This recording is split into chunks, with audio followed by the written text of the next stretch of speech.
The four valleys. He is the strong, the well-beloved. O light of truth, Hisamuddin, the bounteous. No prince hath the world begot like unto thee. I am wondering why thy tie of love was so abruptly severed, and a firm covenant of friendship broken.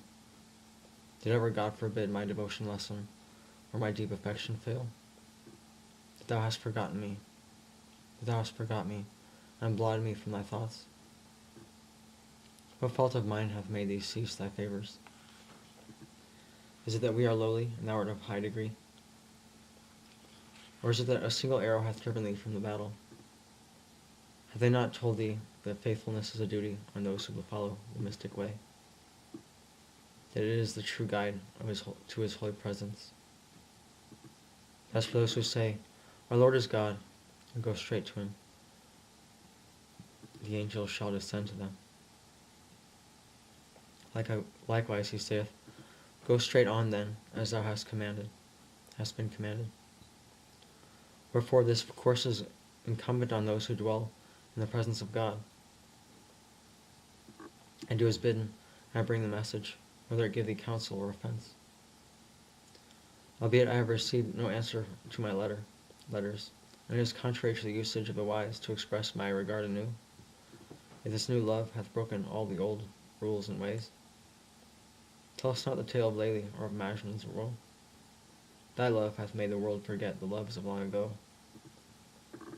When once thy name was on the tongue, the lovers caught it, and has set the speakers and hearers dancing to and fro.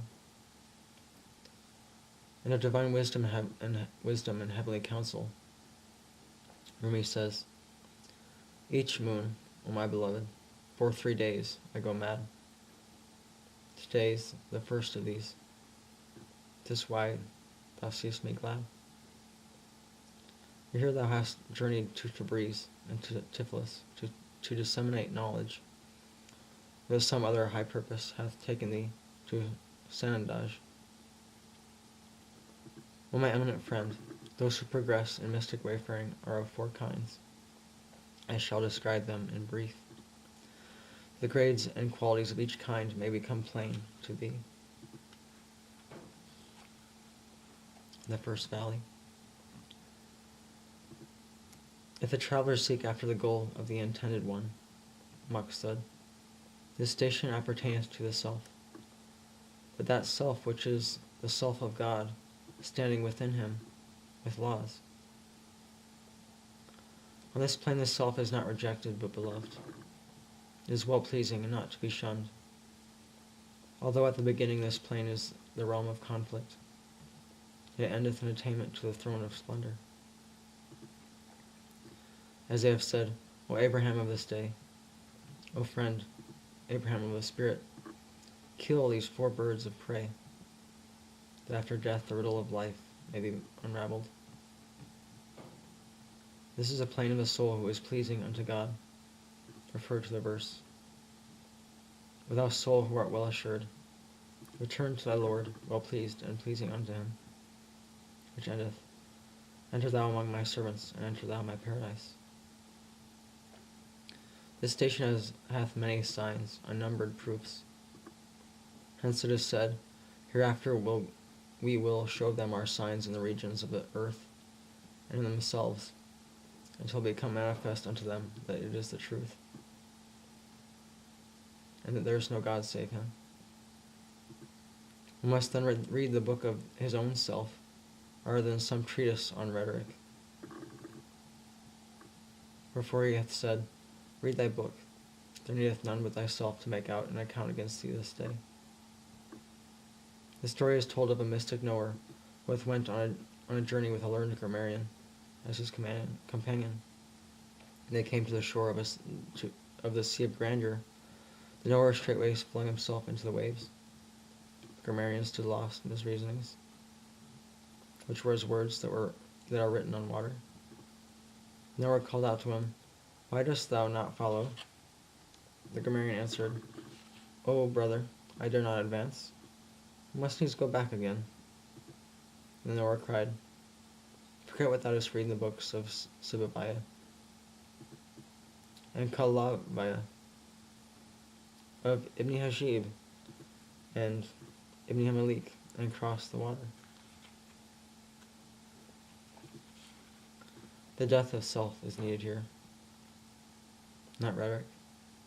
Be nothing then and walk upon the waves. Likewise it is written, and be not like those who forget God, whom he hath therefore caused to forget their own selves. These are the wicked doers. The second valley. If the wayfarer's goal be the dwelling of the praiseworthy one, Muhammad, this is the station of primal reason, which is known as the prophet and the most great pillar. Here reason signifieth the divine universal mind, whose sovereignty enlighteneth all created things. Nor doth it refer to every feeble brain, for it is as the wise Sinai hath written, how can feeble reason encompass the Quran, or the spider snare a phoenix in her web? Wouldst thou that the mind should not entrap thee? Teach it the science of the love of God. In this plain the traveller meeteth with many a trial. In our verse. Now is he lifted up to heaven, now is he cast into the depths. As it hath been said, now thou drawest me to the summit of glory, again thou castest me into the lowest abyss. The mystery treasured in this plain is divulged in the following holy verse from the surah of the cave. Thou mightest have seen the sun when it arose, passed on the right of the cave, of their cave, and when it set, leave them on the left, while they were in a spacious chamber. This is one of the signs of God. Guided indeed is he whom God guideth, but for him who he misleadeth, thou shalt by no means find a patron. If a man could know what lieth hid in this one verse, it would suffice him.